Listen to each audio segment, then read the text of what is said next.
We're delighted to be joined today by author and storyteller Daniel Morden. He's the author of award-winning books including Dark Tales from the Woods and Tree of Leaf and Flame. He's agreed to answer some of our questions today, so you can all see the answers. So thank you, Daniel, and welcome. And Estelle is going to start with some questions about your inspirations in early writing and reading. Hello, Daniel. Hello. Hi. Did you read a lot as a child? And can you remember a favourite book of yours from that time? Yeah, I did read a lot as a child. My parents, I grew up in Cwmbran, and there's a big shopping centre in the middle of Cwmbran. And my parents on Saturdays used to take me to town so that they could go shopping. And I used to whine. So they'd leave me in the library. And the librarian soon got the hang of me. And so she'd always let me do what I wanted, which was to go to section 398.2, folk tales, fairy tales, myths and legends. And I used to make my way through that. And then I read a lot of fantasy. I read a lot of sci-fi as well. If you want a favourite book, well, Cwmbran is the home of Burton's Biscuits, home of the Wagon Wheel and Jammy Dodgers, and I used to live very close to it. So I loved Charlie and the Chocolate Factory, because that experience Charlie had walking past the factory and there being this gorgeous smell was an experience I actually had. There was this smell that wafted out of Burton's Biscuits factory. There was a combination of custard and coconut at the same time, and it was just mouth-watering. So Charlie and the Chocolate Factory. Well, that goes quite well with the next question. How did you start out as a storyteller? Well, I used to walk to school on my own, and I used to make up a story all the way. And if I hadn't finished the story when I got to school, I'd walk around the playground talking to myself to find out what happened at the end. I was one of those kids that rode imaginary horses round the playground while other kids were playing team games. And so I think I was always destined to be someone involved with words and stories. I also loved the old myths and legends. My dad drove us over a hill near where we lived in Cillian, and he said, King Arthur's under this hill, you know. And I said, what do you mean? And he said, well, King Arthur didn't die. He and his men, they went to shelter in a cave under this hill, and they're still there asleep. And one day when Wales is in danger, the ground will shake, and a bell that hangs from the roof of that cave will ring, and then he and his men will wake up and they'll come out. And so I grew up with this sense of the landscape hiding stories, hiding secrets. And that continues to this day in Wales. Wherever I go in Wales, I'm looking around for stories, and I can generally find them. Well, I think you've sort of answered the next question, to be honest with you. But I was going to ask, what got you interested in folk tales and myths? So I would presume it was your father. Yeah, they were riddles, really. They were mysterious stories that I couldn't figure out the answer to. If you know your Norse mythology, Odin, the All-Father, he has a raven sitting on each shoulder, and one raven is called Thought, and the other one is called Memory. I remember being about 11 and getting Kevin Crossley Holland's book of Norse mythology. It's still there over there on the shelf. And I remember reading that image of Thought and Memory and thinking, what is going on there? There's more to this than meets the eye. That is a riddle. And I tried reading about the stories, but that didn't really scratch the itch. But telling the stories does, because every time you tell it a bit different. You add certain things and take certain things away, and in the process you're finding out more about the story. So the old stories, as far as I'm concerned, they've never been bettered. The X-Men is just Jason and the Argonauts. You know, the Avengers is the Bremen Town Musicians. The same stories are being told over and over and over again. The clothes just change, that's all. And instead of magic, we've got science. dull, I just think go back to the original source material. Just start with that. And so that's what I did. I think Simon's got a few questions for you now. Talking about like traditional stories and folk tales, how much scope do you allow yourself when you're retelling them? Yeah. Well, as you can see from the shelves behind, I've got an awful lot of collections of folk tales. So if I read a story that I think is good, but the ending isn't quite right, I try and find another version of the story from another part of the world that I think is better than the first version. So I give myself license to change stories, but within the parameters of the story itself. Like I don't like someone flying in right at the end of the story and rescuing everyone, and us not having met that character before. I think that's cheating. So there are rules to every kind of story, and I try and respect those rules. Also, sometimes there are things in old stories that are just offensive to us now, and I wouldn't be telling those stories. So I change those little details as well. I mean, it's my responsibility as a storyteller to entertain people, and if I offend them or if I confuse them, that spoils my chances of entertaining them. So my obligation is to make the story as exciting as it possibly can be. So I only change it within those parameters. And you spoke about Norse myths, and I know you've written on Greek myths as well. So do you think national myths and folk tales are universal? Do you see big differences between, say, Welsh folk tales and tales from elsewhere around the world? There are some stories that seem to be unique to Wales. But then there are other stories from Wales that you can find all over the world.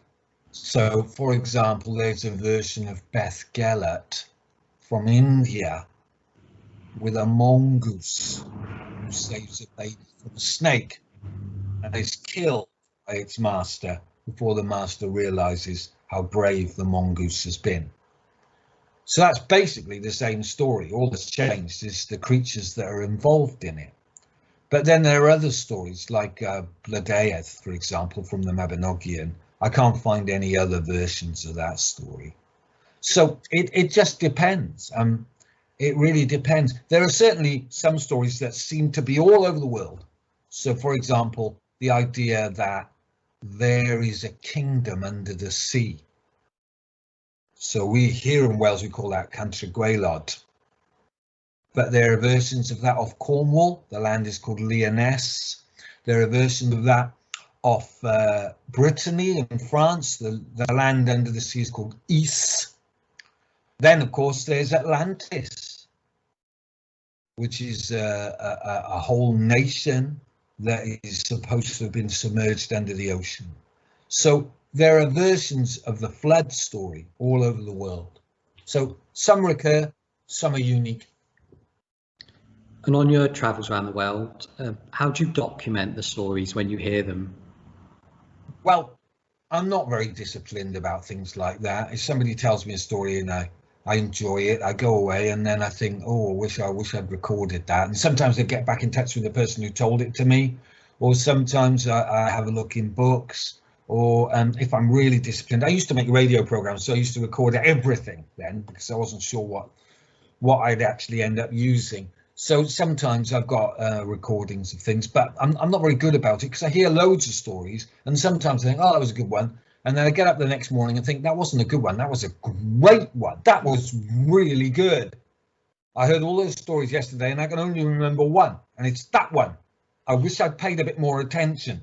So I'm not particularly methodical about it. I just tend to remember ones that I enjoy. With all the stories you've heard, do you have a favourite one? And is there one that you still want to know more about? Well, I think probably there's a Greek myth that is my favourite, and it concerns a musician whose wife dies. His name is Orpheus, and his wife dies the morning after they got married. Now, the ancient Greeks believed that under our world was the land of the dead, which was ruled over by Hades. So Orpheus goes into the land of the dead where no living person is allowed to go. And he sings a song so beautiful that the god of the dead cries and gives him the soul of his wife back. And Hades said, you can have your wife back, go back up to your world, but don't look behind you as you walk back. She'll be there following, but you can't look at her until the sun has shone on your face. Only then. So what does he do? It's just like Little Red Riding Hood when she's told don't step off the path, or Eve when Adam and Eve are told don't eat from that tree. It's just like that. Orpheus on his way back, he hears his wife stumble, can't stop himself. He wants to break her fall, he wants to help her, so he turns around and she vanishes. And he's lost her forever. And Orpheus then, he begins to sing songs all about his wife. And that's all he sings about. And the songs are so beautiful. And I love that story. I'm really interested in the idea that if something bad happens to us, can we make something good out of the sad thing that's happened in our lives? Some people, when they lose someone they love, they start a charity, or they do a fundraising event to raise money for the charity dedicated to the person who they've lost. Orpheus, he makes music out of it. And I think I'm fascinated by that story. I never get tired of that story. I find it very moving. Leading on from what you're saying now, what type of research do you undertake to be able to deliver the storytelling sessions? You're saying that you had spoken to some people. Do you go a bit further down? Do you go in depth about it? Do you do a lot of research, be it using local archives, etc.? Or yeah, I do. Yeah. I mean, obviously now we've got the internet, so you can go down that rabbit hole. But I do also go to my local museum. They have an archive. I also used to go to the National Museum of Wales a lot, where they've got a library on the site, and also you can go and have a sandwich and look at a pig at the same time. So there's a lot to be said for the National Museum of Wales altogether. So yeah, I do a lot of research, but as time's gone on, as you can see behind me, my fiction addiction means that I don't actually have to leave the house much, because I've got so many books anyway that I can generally find what I want just by turning around and reaching up onto the shelf. So yeah, I do research. The next one is, what is the most surprising thing that you have learned as a storyteller? Well, I think the most surprising thing I've learned as a storyteller is the power of words. If we think about Beth Geller, that story, with just a pattern of words, can make a room full of people cry. It can change the mood of the entire room. And it's just a pattern of words. We've only got 26 letters. And yet, if we put those letters together in certain combinations, they can make us laugh, they can make us afraid, they can make us sweat, they can make us cry. And I never stop finding that completely amazing, because really, none of us have ever met Geller. None of us have ever seen that dog in real life. And yet when he dies, a dog we've never seen makes us cry. And I just find that astonishing. It's like the story is a spell that changes us forever. That's very true. That's very true. And who was your biggest inspiration then? Put you on the spot. My dad, because my dad used to sit at the end of my bed and read to me and my brother. And every time I tell a story, I remember the sound of his voice and how it felt to me as a child. He would open a book and he'd start to read, and our bedroom would vanish. And suddenly we'd be in Pucorna or Narnia or the planet Venus. And it was just through his words. And he didn't like act it out or anything. He just read the words.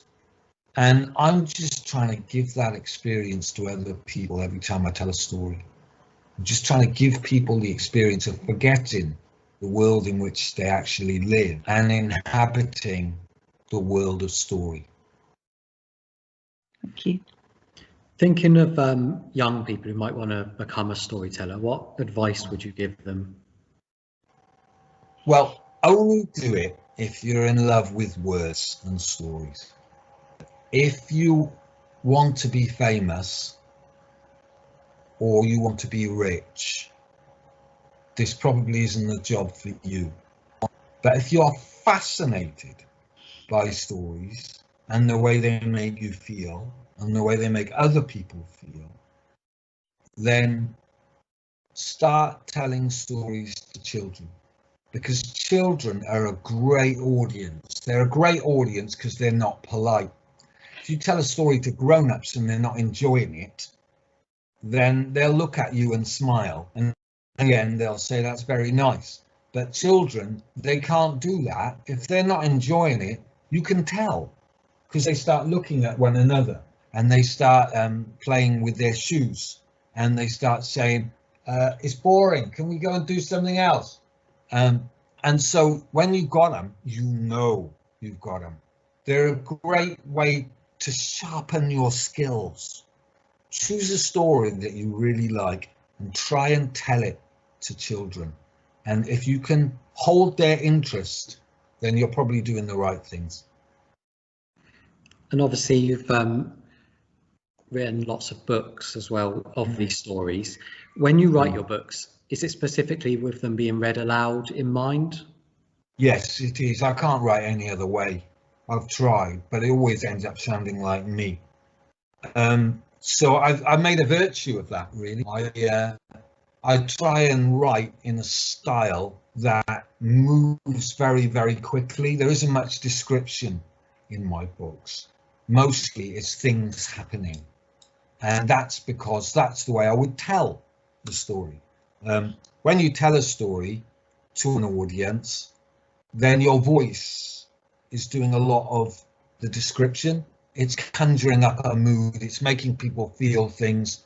If you speak slowly and quietly, then that builds up their tension. If you speak quickly, it conveys a sense of urgency. Now, it's quite hard to reproduce that on the page, unless you do like Lauren Child does and make the words go up and down like that, and then they're big and small and put them in different colours. But what I'm trying to do all the time in my books is to give you the experience of hearing me tell the story. So it always sounds like me. I think it's really successful. I know, say the Mabinogion stories, my introduction to them was through your books when I moved about 10, 15 years ago. So I think it's really successful the way you tell them in those books. Oh, thank you. Thank you, Simon. Thank you very much for joining us and answering our questions. I'm sure everyone will enjoy watching this video. It's a pleasure. It's a pleasure.